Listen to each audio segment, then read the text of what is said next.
Olá, boa tarde, seja muito bem-vindo e bem-vinda ao Brasil das Gerais. No programa de hoje, o papo é sobre a relação entre os médicos e os adolescentes. Essa fase tem muitas mudanças e várias dúvidas. Quer saber mais? Então fique com a gente, o BG já está no ar.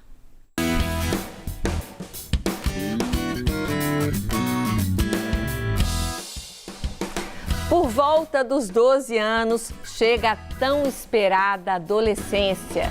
Muda o corpo, a voz, os gostos, ideias, desejos. Uma fase intensa, cheia de descobertas, mas também de desafios. Não só para os meninos e meninas, como também para os pais, as famílias e os profissionais de saúde. Quem procurar nessa hora? O que podemos esperar? E quais os cuidados necessários para que essa transição aconteça da forma mais tranquila possível? Para essa conversa, convidamos o médico ebiatra Fernando Libânio e a psicanalista Sinara Cordeiro. Olá, muito bem-vindos. Ok, boa tarde. Olá, boa tarde. Boa tarde, gente. Doutor Fernando, para a gente começar, quando exatamente inicia a adolescência e a que sinais devemos ficar atentos? Bom, gente, a Sociedade Brasileira de Pediatria, a Organização Mundial de Saúde, nomeia a adolescência de 10 a 19 anos, né? Então, a infância, né, seria de 0 a 10 anos, então, a partir de 10 anos, nós já podemos classificá-los como adolescente. Então, 10, 11, 12 anos, 13 anos, uma adolescência na fase inicial, 14, 15, uma fase intermediária, 16, 17, 18 anos, 11 meses e 29 dias, a adolescência na fase tardia. E 19 anos já entra no adulto jovem, né? Então, dentro do que é preconizado pelas duas instituições, nós trabalhamos, então, nesse conceito temporal de 10 a 19 anos. Agora, as mudanças corporais que vão começar a dar os sinais, isso para cada adolescente acontece no seu tempo, né? Então, nós sabemos, do ponto de vista da medicina, que há uma sequência lógica do desenvolvimento corporal, tanto feminino quanto masculino. Mas a gente sabe que cada um tem seu tempo, né? Não necessariamente nós podemos encontrar dois jovens de 12 anos, meninos de 12 anos, com desenvolvimento corporal completamente diferente. O mesmo acontece com as meninas. Nós podemos encontrar duas meninas com 12 anos, uma já está super desenvolvida e a outra ainda está com o corpo ainda aparentemente infantil. Então, isso quer dizer que o importante é exatamente dar singularidade para cada um deles, né? Mas, no geral, em termos de padrão geral, a gente tem esse conceito. E, Sinara, além dessas mudanças físicas, as mudanças emocionais são muitas, né? Por que isso acontece? O emocional anda junto com o corpo ou nem sempre?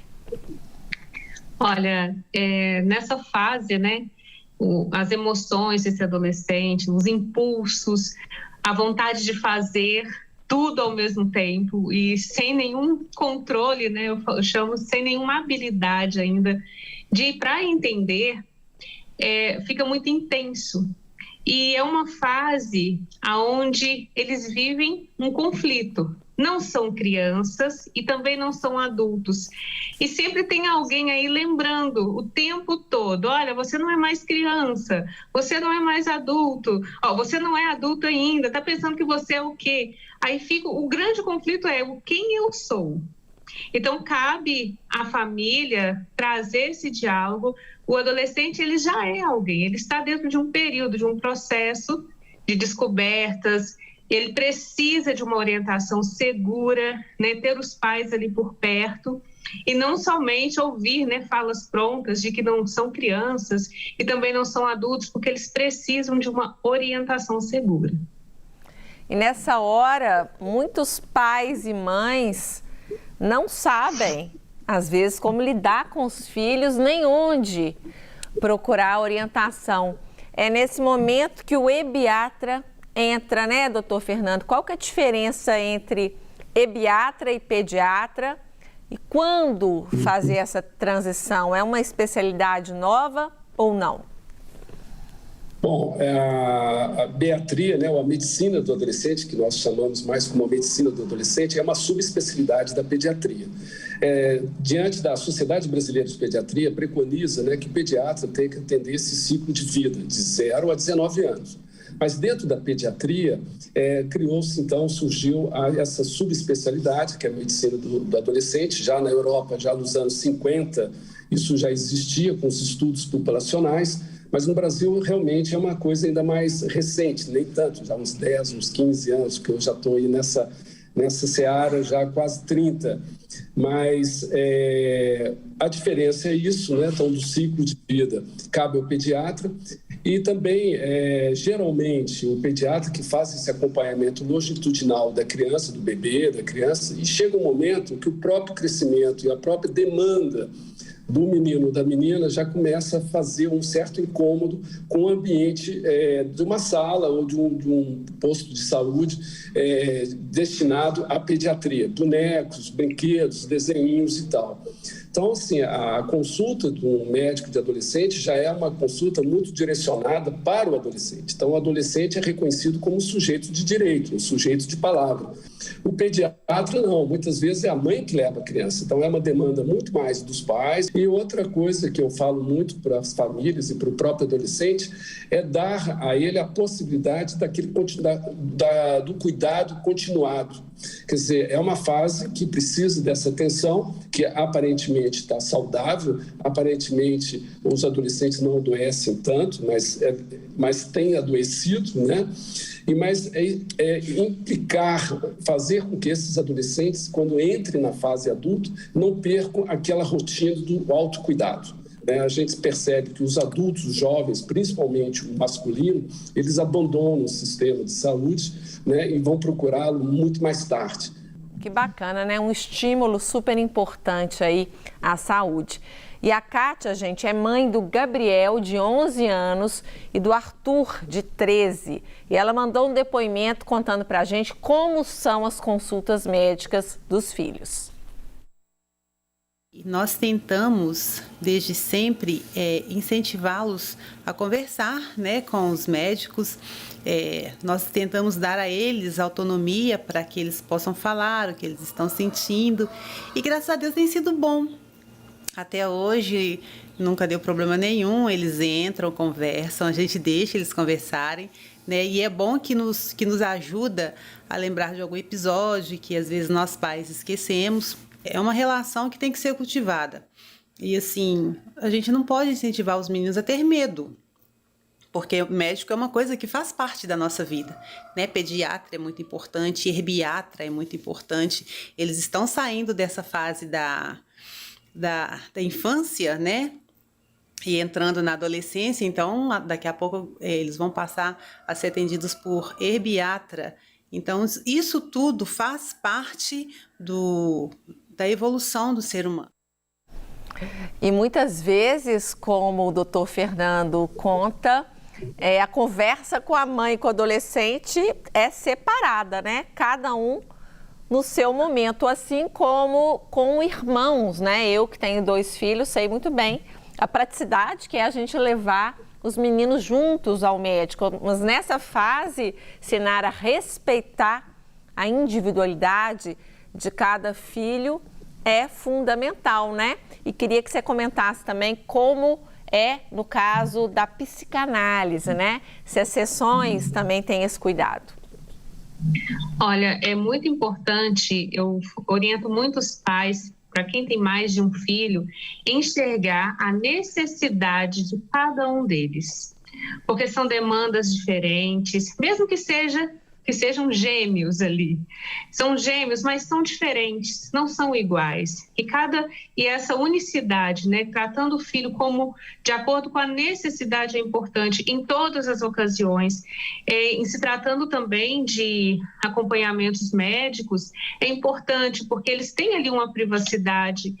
E por outro lado, do lado ali, pensando na saúde mental, para a criança, para o adolescente, existe também essa questão de eu estou sendo visto, alguém se importa comigo, eu posso falar, eu posso sentir o meu corpo, que é importante, ele fala.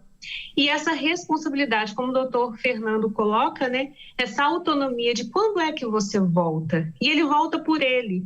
Não somente, às vezes o adolescente pensa, eu tenho que ir ao médico porque minha mãe marcou, eu não vejo necessidade, eu não quero ir. E chega uma fase que acaba que eles fogem, né, desse tipo de consulta. Mas essa autonomia traz uma responsabilidade para esse corpo. É importante, eu fiz um compromisso, e esse compromisso é o adolescente e o médico. E dentro das consultas também, né, dentro das terapias, é importante ter também essa particularidade. Mesmo com o retorno com os pais, né, em alguns momentos nós precisamos fazer isso, mas é com os pais, sem a presença ali do adolescente, e não tem também essa questão de, eu vou contar para sua mãe, porque muitos têm medo. Eu falo, não vou te falar tudo, porque depois você vai lá e conta para minha mãe. Então, existe uma ética profissional, e essa ética ela é respeitada. O adolescente ele é tratado de acordo com a sua angústia, né? Ele traz ali a sua angústia, e essas angústias existem. Essa dor emocional, né, a dor do crescimento, está saindo ali da infância, enfrentando um mundo que ele está despreparado e todo mundo cobra uma postura que ele não tem ainda maturidade para estar exercendo. Então, tudo isso ele precisa sentir. E como ele sente? Da forma que ele é tratado. Então, trazer essa autonomia, essa responsabilidade, falar sobre os cuidados da saúde mental, os cuidados com o corpo é extremamente importante desde a primeira infância. E esse engajamento, né, desde cedo, com cuidado, com esse autocuidado, é fundamental. Gente, ainda tem muito para conversar aqui, mas agora a gente faz aquela rápida pausa e durante o intervalo aproveita para avisar alguém que está vivendo essa fase para assistir o BG. A gente continua essa conversa no próximo bloco. É daqui a pouquinho. Não sai daí.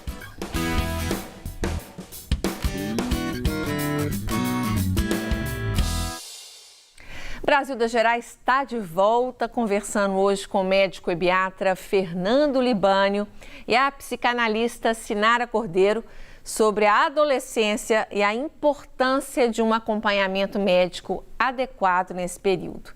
Poder contar com uma orientação especializada nessa fase tão intensa da vida faz toda a diferença.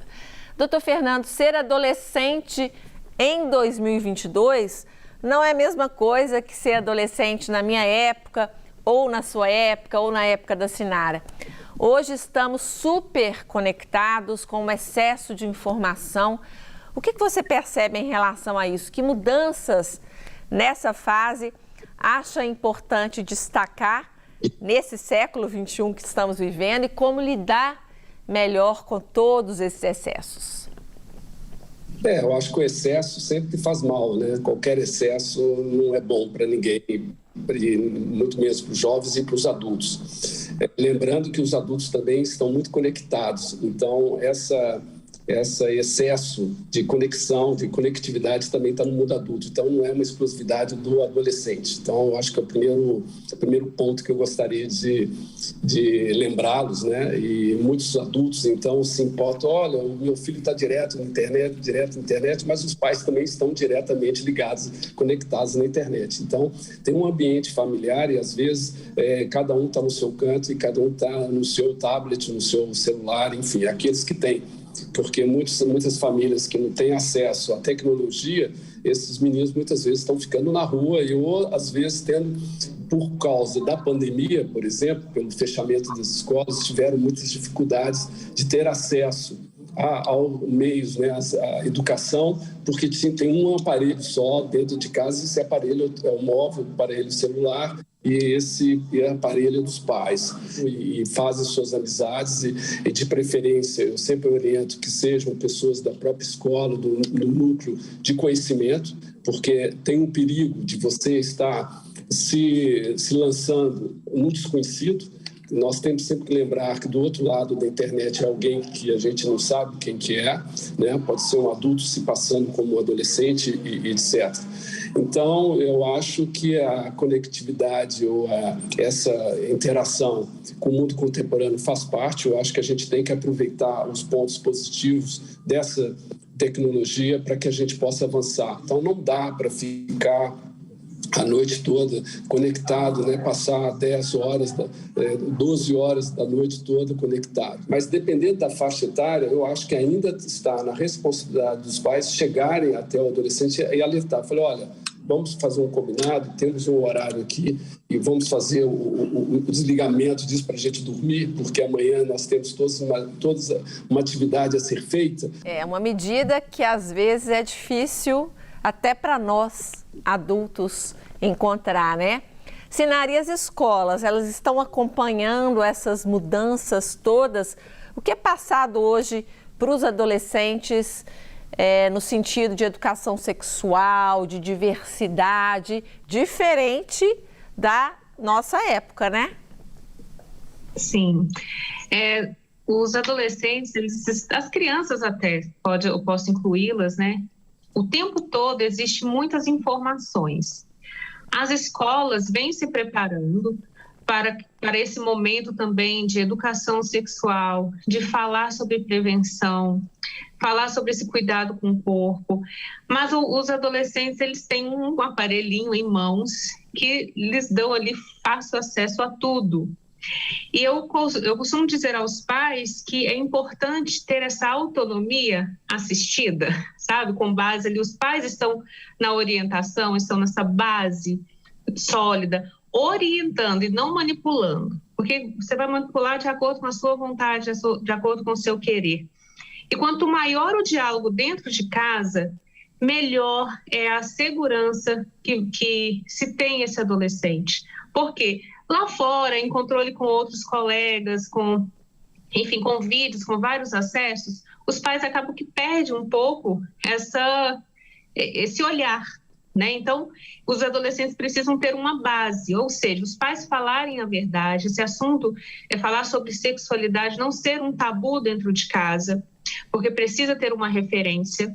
E se os pais têm medo, né, ou então ficam constrangidos, mas eu vou falar sobre isso com a minha filha ou com o meu filho, crie um diálogo, peça ajuda, mas é importante você ter essa clareza, né? Eu preciso orientar o meu filho, eu preciso estar sabendo o que está acontecendo na escola. A escola é um grande parceiro nesse momento, que a escola vem com informações importantes e até mesmo se tratando de questões de abuso sexual, muitas vezes é na escola que se descobre.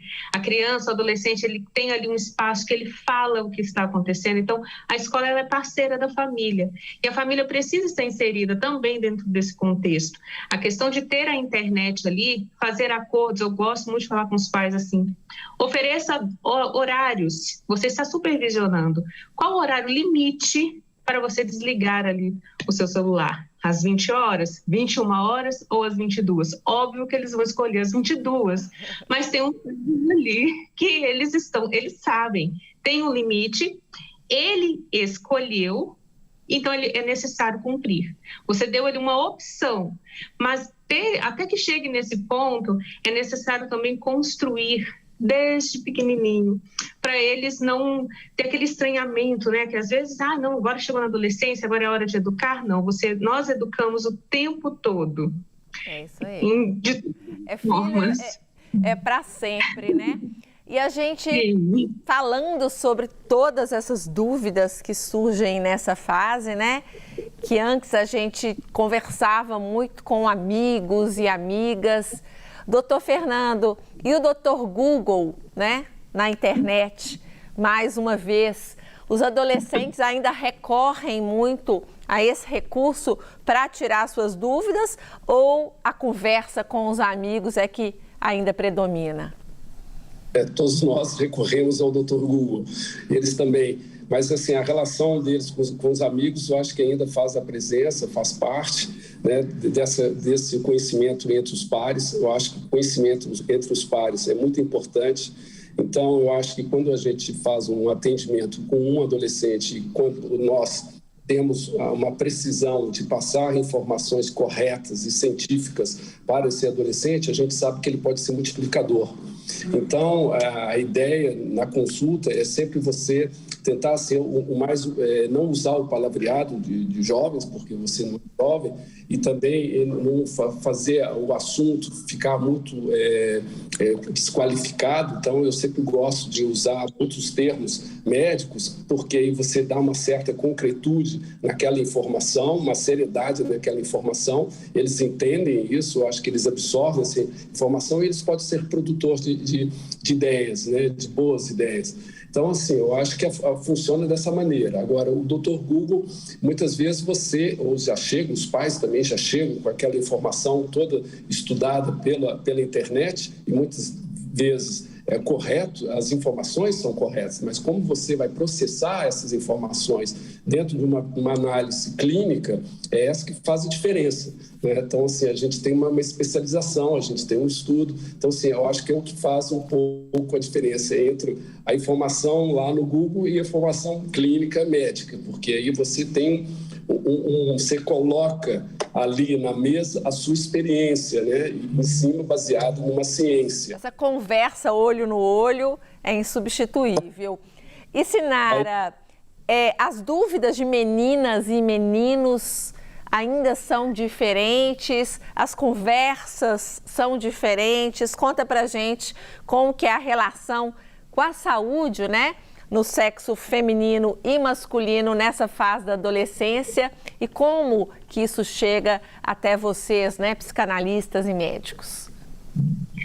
Olha, é uma questão que às vezes nos preocupa muito dentro de consultório, porque as mulheres, né, as meninas, elas têm uma facilidade de buscar ajuda, de conhecer que precisa, de reconhecer que precisa de ajuda. Os meninos, existe uma certa resistência. Tem essa questão dessa masculinidade, né?